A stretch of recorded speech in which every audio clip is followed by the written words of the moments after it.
Salut à tous, alors c'est Frédéric Delavier, l'auteur du guide des mouvements de musculation. Alors je vais faire une petite vidéo parce que j'ai souvent des gars qui m'appellent avec des problèmes lombaires, qui pratiquent la musculation, et souvent des hernies. Alors ça touche fréquemment des jeunes qui exécutent mal des mouvements, ou bien des fois il y a une faiblesse à ce niveau-là, au niveau lombaire, qui fait que des gens peuvent avoir des hernies discales, alors, principalement à la région lombaire. Alors c'est une pathologie qui est assez gênante, qui est incapacitante, et il y a une véritable inégalité devant cette pathologie. Ça veut dire qu'il y a des gens qui vont l'avoir et d'autres qui ne vont pas l'avoir, et ça c'est pas uniquement en fonction de la bonne exécution du mouvement, c'est aussi en fonction de l'anatomie. C'est-à-dire que les hommes se sont mis debout, sont des bipèdes, mais on paye encore ce redressement et la sélection naturelle pèse sur nous et on n'est pas encore totalement bien adapté à la marche bipède et à la course bipède et à toutes les activités bipèdes. Donc, euh, donc j'ai un peu expliqué ça en faisant un petit saut dans le passé pour que tous les gens qui souffrent de hernie discale ou qui vont en souffrir, parce que c'est un mal qui est assez fréquent, et puis qui est aussi consécutif aux attitudes de notre société. C'est-à-dire qu'on a un problème d'adaptation à une nouvelle position, et on a des nouvelles positions qui arrivent dans la société, comme le fait d'être tout le temps assis, le fait d'être debout et de travailler au champ, de ramasser des choses. Donc je vais expliquer ça. Donc il faut savoir que nos ancêtres se sont relevés au marché bipède totalement. Il y a des chiffres varient, mais on va dire ça a commencé il y a entre 6 millions d'années et 3 millions d'années, quoi. Et donc la marche a dû apparaître en forêt, elle n'est pas apparue tout de suite en plaine. Ça veut dire qu'elle est apparue en forêt pour une raison simple, c'est que en forêt, il n'y a pas de gros prédateurs au sol. Donc une marche bipède peut être pratiquée avec pas trop de risques. C'est-à-dire qu'en cas de problème, on se réfugie dans les arbres si on voit un prédateur arriver. Il n'y a pas de gros prédateurs pour la bonne raison qu'en forêt, il y a la canopée, et la canopée absorbe toutes les calories, donc il n'y a pas beaucoup d'herbe au sol. Donc les gros prédateurs, donc, à l'époque, les Machairodus, je crois que c'était ça, les tigres à dents de sabre, pas les smilodons, eux ils étaient en Amérique.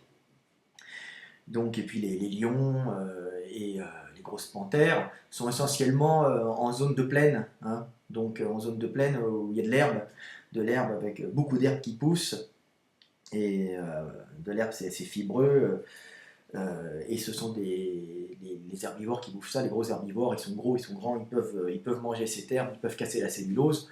Il y a beaucoup de calories au sol puisqu'il n'y a pas les arbres. Donc ce sont des gros herbivores qui mangent ça, et il peut y avoir de gros prédateurs pour manger les gros herbivores. À partir du moment où il y a la canopée, où la calorie est dans les arbres, on ne peut pas être gros parce que si on est gros, on tombe. C'est très dur de monter, plus on est lourd, plus ça demande de l'effort de grimper dans les arbres. Donc c'est pour ça que dans les plaines, les animaux qui vivent au sol sont plus gros que les animaux qui vivent dans les arbres pour une question physique. Donc nos ancêtres étaient visiblement avaient une vie pauvre des chimpanzés actuels. Donc ils se sont mis au sol pour des raisons que j'ai expliquées. Ils ont marché, ça leur permettait de se déplacer, d'aller chercher de la nourriture, ça avait un avantage certain. C'était pas trop dangereux en forêt parce qu'il n'y a pas de gros prédateurs, ça apportait un avantage certain. Donc ils ont marché, ils se sont redressés. Comme ils vivaient pas trop longtemps, ils n'avaient pas trop de problèmes. Après, on est passé en changement climatique, comme Yves Coppens l'avait dit, mais c'est pas le changement climatique qui a généré la bipédie, ça aurait été trop dangereux si vous voulez. C'est-à-dire que passer directement d'une bipédie comme ça en zone de plaine, c'est pas possible. Il faut déjà une adaptation en forêt avant de passer à une bipédie en zone de plaine. Donc, quand on s'est relevé, on a marché, on pouvait marcher très bien, on ne pouvait pas courir, parce qu'on n'avait pas les fessiers déportés vers l'arrière. Et donc, je vais montrer un peu la différence entre un homme et un gorille. Un gorille c'est gros, le chimpanzé c'est plus petit, mais la similitude est quand même proche entre gorille. Là, voilà. Là, on a un bassin de gorille, une cage thoracique de gorille, et si vous voyez le rachis du gorille, il est là, la colonne vertébrale. Il n'y a quasiment pas d'espace de taille, donc la taille est très peu mobile. Elle est enchâssée dans des muscles, et vous voyez que la colonne vertébrale et le sacrum qui en vérité qui sont des vertèbres soudées, Donc déjà il est moins large que celui de l'homme, et il est enchâssé dans les os iliaques, et tout ça ne bouge pas, hein. Tout ça est dans une masse musculaire, une masse fibreuse, hein, de ligaments, de fibres, et c'est vraiment pas mobile. Donc il peut marcher, mais il ne peut pas bouger du bassin comme nous quand on marche, nous on oscille. Avec la bipédie, avec l'adaptation à la bipédie, on a marché, on a eu le bassin qui s'est raccourci, hein, vous voyez, le bassin s'est raccourci, il y a un grand espace, hein, si vous remarquez, entre le bassin et la cage thoracique. C'est pour pouvoir osciller plus facilement du buste quand on marche, hein, pour économiser les calories, pour avoir une marche plus agréable, et sur plus de kilomètres, donc pouvoir aller d'un bosquet à l'autre, hein, quand il y a eu un changement climatique. Donc tout ça, ça joue. On a un bassin qui a changé aussi, mais ça j'en ai parlé, hein, ça c'était fondamental par rapport à la course, avec le bassin qui s'est mis vers l'arrière pour pouvoir accélérer. Mais là je parle essentiellement du rachis, hein. On a le sacrum qui s'est élargi, hein, pour supporter tout le poids du corps, hein. Si vous regardez les gorilles qui ne sont pas tout le temps debout, hein, ils ont un petit sacrum, hein. C'est lui qui prend tout le poids du corps, ils ont beau être gros, ça peut supporter le poids du corps, mais ça ne pourrait pas le supporter pendant des années entières, hein. Ça casserait, donc il y aurait une sélection qui ferait que ça ne peut pas marcher. Donc l'homme a eu un sacrum ici qui s'est élargi, hein, tout le poids du corps, c'est lui qui prend les secousses, hein. Quand il y a des chocs au sol, c'est lui qui récupère tout, qui repasse dans la colonne vertébrale. Donc il est élargi, c'est comme la pierre, vous savez, dans une poutre, hein, c'est la pierre qui poutre une ogive de cathédrale et une pierre centrale, il faut qu'elle soit bien grosse, ben c'est ça le sacrum, hein. Donc voilà. Donc vous voyez que l'espace est libre, vous voyez que les vertèbres chez l'homme sont plus petites en haut et plus grosses en bas, c'est normal, hein. Celles qui sont en bas ont plus de poids à supporter, et les disques intervertébraux qui sont là sont de plus en plus gros, hein, sur le bas. Et c'est là qu'il y a le problème. C'est là qu'il y a le problème parce qu'on est devenu mobile, alors que le gorille et les chimpanzés ne sont pas du tout mobiles ici. Bon, pour s'adapter à la marche, pour marcher longtemps. Donc notre taille est devenue mobile, donc on a des contraintes de cisaillement au niveau des disques intervertébraux, hein.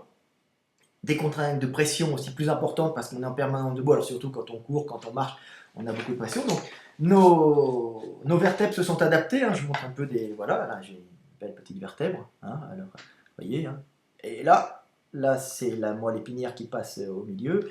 Donc voilà, là c'est la colonne vertébrale, hein, c'est le rachis, hein, ça s'empile l'un sur l'autre. Là il y a le noyau, il y a le disque intervertébral, hein. Le disque intervertébral qui est un amortisseur. Donc plus on va haut, plus ils sont petits. Dans le cou, ils sont petits parce qu'ils ont juste le poids de la tête ces petits amortisseurs à soutenir. Et puis plus on va en bas, ils ont les bras, le buste, ils ont tout le poids du corps. Donc ils sont gros. Donc vous voyez, ça c'est de la vertèbre lombaire. Donc ce sont des amortisseurs. Alors il y a une petite coupe qui est sympa. Voilà, hein, ça c'est du matériel médical 3B.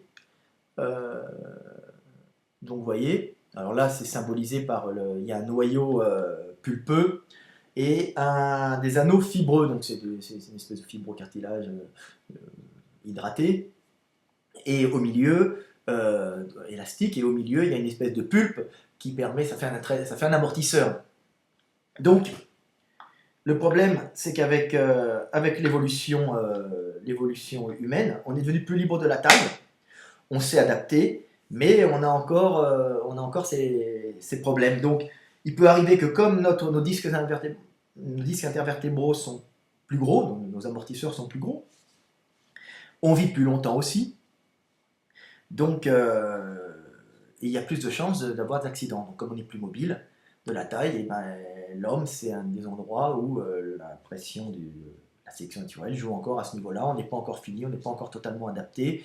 On a encore pas mal de pathologies à ce niveau-là, des pathologies incapacitantes. Alors bon, maintenant avec la médecine, on arrive à soigner ça. Donc ça s'arrange. Donc les gènes se transmettent quand même, du coup, avec la médecine. Puisque le mec qui a une hernie peut quand même se reproduire, il a un boulot intellectuel, il n'a pas le gêner, mais avant, quand on travaillait au champ, c'était fini. Donc ça pose un problème. Donc on bouge plus, vous voyez, on cisaille, on se penche en avant, et quand on se penche en avant, la pression, on est comme ça, vous voyez, hop, la colonne vertébrale, on se penche en avant comme ça, et on vient compresser le bas du noyau, hein. Alors surtout si on a une charge, on fait du squat, ou si on fait un sport, ou si on ramasse une caisse, et donc la pression fait que le noyau pulpeux est projeté vers l'arrière. Si l'anneau fibreux n'est pas de bonne qualité, il va se cisailler, ça va faire une protrusion en arrière, et ça va comprimer les nerfs, voilà, on voit un peu, ça va comprimer le nerf ici. Alors la hernie peut être latérale, comprimée juste à côté, le plus fréquent, ou être centrale. Et alors là, vous avez le jackpot. Ça vous comprime tout le réseau nerveux. Alors c'est sciatique, douleur, alors elles peuvent être plus ou moins grosses, hein. Elles sont moins fréquentes chez les jeunes, c'est normal, puisque la qualité des tissus ne s'est pas encore dégradée avec l'âge, hein. On est tous victimes du temps, hein. Et elles sont moins fréquentes, mais par contre, euh, quand elles sont là, elles sont plus graves en général, hein, un truc de tout. Plus grave parce qu'il y a plus de liquide qui sort, il y a plus de pulpe qui vient comprimer les éléments nerveux, sont plus incapacitantes. Donc c'est gênant. Alors chez les vieux, en général, il y a une déshydratation du noyau et une déshydratation du noyau, du noyau pas et de l'anneau fibreux, hein. Donc la qualité est moins bonne. Mais quand il y a une hernie et quand les anneaux fibreux lâchent et vers l'arrière et que du gel part vers l'arrière, part plus fréquemment vers l'arrière quand on arrondit, hein, le dos, enfin, en général la hernie est moins grave. Le problème c'est qu'elles sont plus fréquentes, hein. Et puis les petits vieux, à force d'être voûtés sous l'effet de la pesanteur, hein, on lutte en permanence contre la pesanteur, hein. Le dos se voûte, la peau tombe, c'est la pesanteur, on n'y peut rien, c'est ça qui nous fait vieillir aussi, hein. C'est cette lutte contre la pesanteur, hein. Les seins tombent, les couilles aussi, tout. Donc sous l'effet de la pesanteur, en se penchant en avant, le noyau il sort, on se dégrade, ça sort chez les vieux. Mais chez les vieux, c'est moins grave, hein. C'est en général moins grave, bien que ça puisse arriver moins grave parce qu'il y a moins de liquide, il va sortir. Donc voilà. Donc c'était pour expliquer que c'était essentiellement dû à justement notre adaptation pas encore terminée à la bipédie. Est-ce que j'ai d'autres trucs à dire? La taille. Oui, alors, bon, nos premiers ancêtres ne devaient pas en avoir autant que nous, hein, parce que d'abord, ils vivaient moins longtemps, hein. Donc, nous, comme on vit plus longtemps, c'est une pathologie qui est plus fréquente aussi, parce que les vieux commencent à en avoir, les jeunes, mais les vieux. La pratique des sports, hein, c'est devenu culturel, fait qu'il y en a souvent, hein. Par exemple, le foot, hein, les cisaillements au foot, tac, tac, on se retourne. Il y a fréquemment des gars qui ont des hernies discales au foot, vous voyez. Au judo aussi. On se penche en avant, tire les gars, on arrondit le dos, pression vers l'avant, le disque, le rachis s'arrondit, le noyau pulpeux est projeté vers l'arrière, pète les anneaux fibreux et puis ça vient faire une compression. Donc tout ça, ça pose un problème. Les sports, la pratique du sport entraîne souvent des pathologies. Donc il y a aussi les positions qu'on a fréquemment, hein.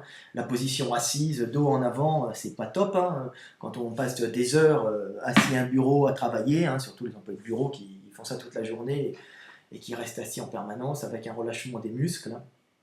Donc il peut y avoir progressivement une déformation du rachis avec pareil, le noyau qui part vers l'arrière, qui vient lentement sortir. Alors en général, ça sort lentement, hein, quand c'est cette position. On l'a aussi quand on met une chaussette le matin, hein, à froid, mais c'est souvent consécutif aussi des accidents, des micro-blessures qu'on s'est fait avant. Alors, c'était des pathologies extrêmement fréquentes quand l'homme est passé devenu agriculteur, hein, parce qu'à la base, l'homme il n'est pas fait pour se pencher en avant en permanence, hein, où il est debout, où il est couché, où il est assis relax, mais il n'est pas assis, hein, sur une chaise en avant comme ça, hein. Donc quand on chasse, on est debout, on tire, ou bien quand on travaille, quand on était encore des chasseurs-cueilleurs. Quand on est devenu des agriculteurs, hein, ça veut dire la révolution néolithique, je crois, hein, c'est par là. Donc là, les pathologies lombaires se sont accentuées, hein, parce qu'on devait travailler au champ. Et travailler au champ, ça demande d'être tout le temps courbé en avant. Alors bon, le fait d'être courbé en avant augmente les risques d'avoir une hernie discale lombaire, hein. Alors c'est la maladie de l'agriculteur. Être penché en avant, ramasser du blé, se pencher en permanence, ça a fait de la sélection. Là, c'est parti à pleine vitesse. Plus qu'en chasse, on est debout. En chasse, on peut avoir des contraintes de rotation, cisaillement, mais pression, quand on est passé quand on est passé de chasseur-cueilleur à agriculteur, là, ça a changé, ça a changé. Donc, on est maintenant dans le mode de vie de bureau, hein. Les employés du tertiaire qui en souffrent pas mal, hein, qui font rien, qui font pas de sport. Les sportifs aussi par excès de sport. Donc voilà, et tout ça, c'est dû à quoi? C'est dû à notre changement de morphologie. Vous voyez, un gorille, lui, son rachis est enchâssé dans du muscle de la fibre, il n'a aucune rotation, donc il risque pas trop d'en avoir, hein, il ne peut pas bouger son rachis, hein, il est bloqué, et il marche moins bien. Hein. Nous, on marche bien, on a un rachis mobile pour bien marcher, hein, osciller, tout ça. Donc, on marche mieux, mais on a plus de possibilités d'avoir des blessures. Je fais un autre petit dessin, tiens, je vous montre un gorille normal. Voilà, pour montrer la position. Par contre, quand on marche, l'homme a une courbure en S. Puis là, on voit un gorille, on voit qu'il n'a aucun espace. Hein. C'est marrant, on voit que le dos est arrondi, comme ça. Hein. Alors que l'homme, on voit que le rachis a une forme en S. Donc nous, on est parfaitement adapté à la marche. Hein. Voilà, on est libre ici. Et je me suis amusé à faire en BAM, hein, pour voir la différence. Hein. Vous voyez en BAM le gorille. Lui, c'est le gorille qui marche vachement bien dans un zoo anglais. Alors, j'ai fait un squelette. Il paraît un peu grotesque, mais oui, mais c'est vraiment lui. Hein. Voilà, le squelette d'un BAM. Voilà. Et c'était pour montrer qu'en BAM, pourquoi il marche bien? Parce que lui, il a marché quand il était petit. Il a pris un rachis en S. Vous voyez, il est très cambré, alors que les autres gorilles sont arrondis. Parce qu'il a déformé son squelette quand il était petit. Puis il a étendu ses jambes, hein, ses tibias. Il a dû déformer son squelette quand celui-ci était encore en pleine croissance, et maintenant c'est un gorille qui marche bien, il a dû copier ses soigneurs, hein, ça lui est venu à l'idée. Donc la bipédie parfaite, facile à acquérir, hein, elle est culturelle, il suffit d'y penser, ça déforme le squelette, il n'y a pas besoin de mutation pour avoir une bipédie parfaite pour marcher, pour courir. Et là, il y a sélection naturelle qui sélectionnera les meilleures mutations, les mutations les plus adaptées, parce que c'est... En bas, il ne court pas. Donc il faut vraiment avoir le bassin qui se développe un peu vers l'arrière, et ça, ce sont des micro-mutations, et avec une sélection intense due au prédateur, protection du milieu. Donc voilà, en BAM, il marche, il a cambré son dos, voilà, mais lui, il ne risque pas de hernie, il risque des pathologies lombaires, des petites articulations entre elles, quand on est hyper cambré, parce que lui, il n'a pas d'espace entre le bassin et la colonne vertébrale, et comment dire, et la cage thoracique, hein, comme vous pouvez voir. Il a beau marcher parfaitement, il oscille mal, hein, il marche bien, mais il ne bouge pas son buste. Ça fait un peu ridicule à voir, mais c'est très proche de l'humain. Donc voilà, c'était pour parler un peu de ça, de la bipédie. J'espère que maintenant, ceux qui ont une hernie savent qu'ils ont ça, parce qu'ils sont les victimes d'une évolution pas encore achevée. Hein. Donc voilà. On en a d'autres, hein. On a aussi des problèmes avec les dents de sagesse, avec la réduction de la mâchoire, hein, donc principalement qui touche les Européens. Donc on a pas mal de problèmes qui sont liés aussi à l'évolution. Donc voilà, c'était Fred Delavier, un peu de redite comme d'habitude, mais j'espère que c'est assez pédagogique. Allez, salut à tous!